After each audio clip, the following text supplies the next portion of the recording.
Religiosas que llegaron a América. La llegada de la religión católica a América estuvo presente desde el primer viaje de Cristóbal Colón y su expansión siguió las campañas de conquista desde Hernán Cortés.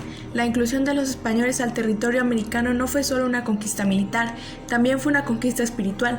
La evangelización no era un proceso secundario e inevitable de la conquista, también era un proyecto deliberado, pues desde sus inicios el Imperio Español se declaró escudo del catolicismo en el mundo, para ello llevar su religión a cada rincón del mundo, ya fuera derrotando a los herejes musulmanes, convirtiendo y persiguiendo a otras creencias con la Inquisición o evangelización en las nuevas tierras, no era solo una estrategia política, sino una convicción arraigada y misión prioritaria en América. Los conquistadores tenían como objetivos principales obtener grandes riquezas, lograr ascenso social y evangelizar a todos los indígenas, pero ellos no eran los más adecuados para llevar el catolicismo a esos pueblos. Es donde toman importancia los religiosos y evangelizadores de las órdenes mendicantes. Los mendicantes surgieron en el siglo XIII, eran nuevas órdenes de monjes católicos que buscaban revolucionar la iglesia a través de prácticas estrictas que los acercaban directamente a las enseñanzas de Cristo. Se llamaban mendicantes porque vivían en la mendicidad, es decir, rechazaban cualquier riqueza para vivir en la humildad. Aunque en el siglo XII estas órdenes se reformaron, dejando la mendicidad para enfocarse en la evangelización.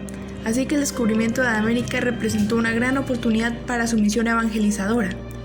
Aunque desde los primeros viajes a América había presencia religiosa, no fue hasta la conquista de Tenochtitlán y el establecimiento de Nueva España que llegó la primera gran comitiva de evangelizadores. 12 monjes franciscanos llegaron a América en 1524, fueron recibidos y protegidos por el mismo Hernán Cortés. Para los conquistadores la evangelización no era importante solo por un llamado divino, también lo era porque la conquista militar ya había concluido, pero aún se enfrentaban a un territorio inmenso y poblado por distintas civilizaciones indígenas. El sistema virreinal solucionó el aspecto político y administrativo, pero no el aspecto social y cultural, que era un obstáculo para dominar completamente a América. Esto convirtió a la religión católica en un mecanismo ideal para poner a todos los indígenas en sintonía con los españoles. De esto se encargarían las órdenes religiosas, de las cuales las más importantes fueron: Orden de los franciscanos. Fueron los principales en evangelizar el Nuevo Mundo.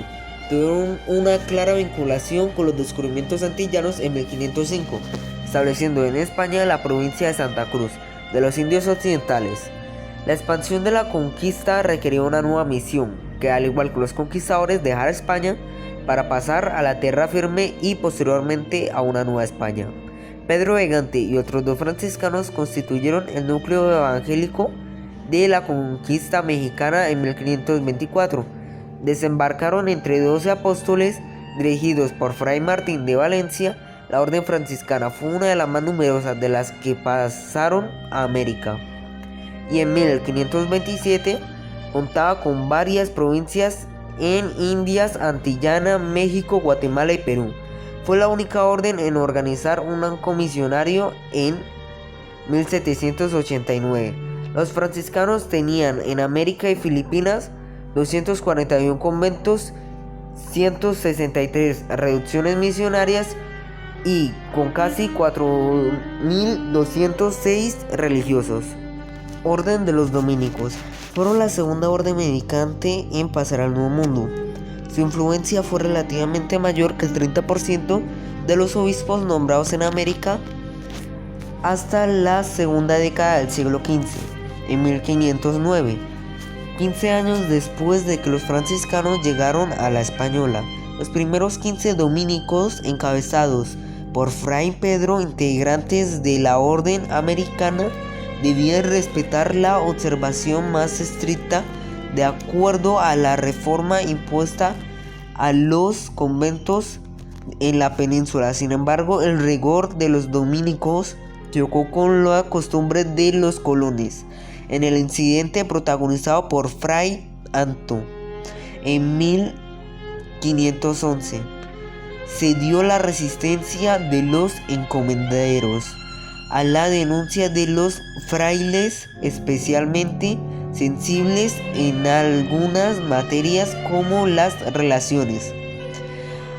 Igual los franciscanos, no los dominicanos, seguían las estelas de los 2 conquistadores, aunque su primera desembarcación en México no fue acompañada de un éxito total. En 1530 crearon la primera provincia americana autónoma con sede en Santo Domingo. Y 2 años más tarde la Nueva España se convirtió en una provincia separada. Los dominicos participaron en forma casi exclusiva en la conquista de Nueva Granada y tuvieron un gran labor misionero en Perú y Quito. La Orden de los Jerónimos. La llegada de los Jerónimos se dio a la voluntad del cordial mineros de plantear una solución de compromiso en la pugna entre dominicos y franciscanos por las encomiendas en la Española. En 1514, Cisneros había impulsado un plan muy ambicioso basado en las ideas de las casas para eliminar las encomiendas de las islas llevadas a los indígenas a concentrarse en sus pueblos. Los jerónimos debían desarrollar la idea. A tal punto, entre 1516 y 1519, 3 priores de la orden ocuparon la gobernación de la Española y si bien lo llevaron a la práctica los propuestos más ambiciosos de las casas, sí impulsaron reformas importantes para debilitar el poder de los encomenderos con Carlos I en el trono. Los encomenderos recuperaron el terreno y el gobierno de los frailes llegaron a su fin. Tras que regresaron a España, aunque a su labor pastoral no incorporaron otras órdenes durante el siglo XVI y XVII, fueron nombrados obispos de India 17 frailes jerónimos. La orden de los agustinos.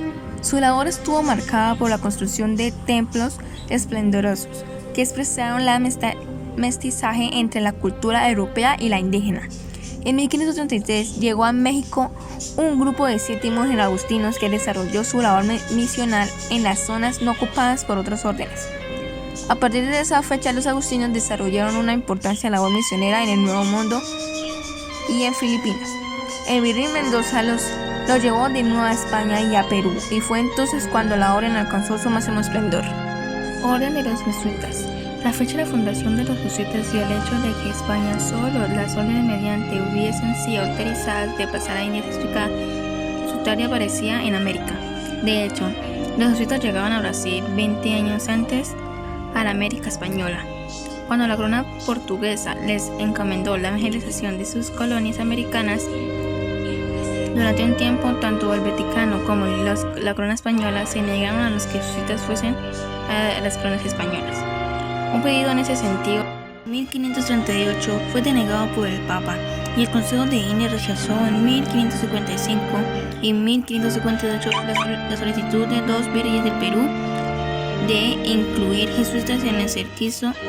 En 1565, bajo el reinado de Felipe II, comenzó a cambiar la actitud de la monarquía española hacia la orden y en 1566 el Consejo de Indias los incluyó en la nómina de las órdenes autorizadas por desempeñar a su labor pastoral en Indias, aunque limitada a América del Sur.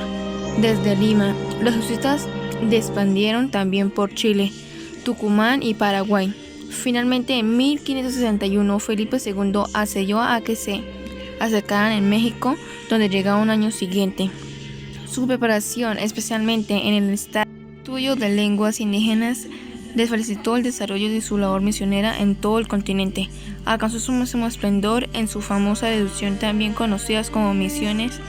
Embargo, su labor no se concentró en la evangelización indígenas, ya que en sus famosas reducciones, también conocidas como misiones. Sin embargo, su labor no se concentró en la evangelización de los indígenas, ya que la educación tanto los indios como los criollos fue un elemento importante en su cometido. De ahí de que colegios y universidades estuvieron vinculadas a sus conventos en las principales ciudades. Entre americanos y europeos despertó un gran conflicto que iba más allá de lo político y militar, afectó moral y espiritualmente a ambos lados. Los religiosos se preguntaban por la naturaleza de los nativos. ¿Quiénes eran? ¿Tenían alma? ¿Eran capaces de venerar al nuevo Dios? ¿Eran humanos? Los españoles llegaron a la conclusión de que su deber era educar a los indígenas en el cristianismo mediante el sistema socioeconómico de las encomiendas.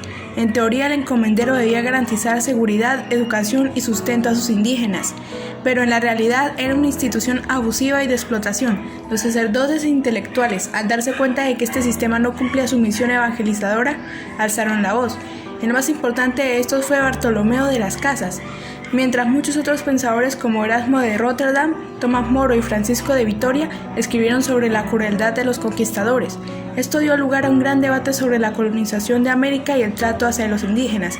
La insistencia de pensadores y sacerdotes sobre que España debía proteger y guiar a los indígenas dio lugar a la creación en 1542 de las Leyes Nuevas de Indias, donde entre más cosas se abolía el sistema de encomiendas, se reconocía a los indígenas como súbditos, se ponía todo a cargo de los virreyes y se les instaba a seguir una moralidad cristiana, pero encomenderos, conquistadores y demás se opusieron a las leyes nuevas, siendo el más importante de estos Juan Gines de Sepúlveda.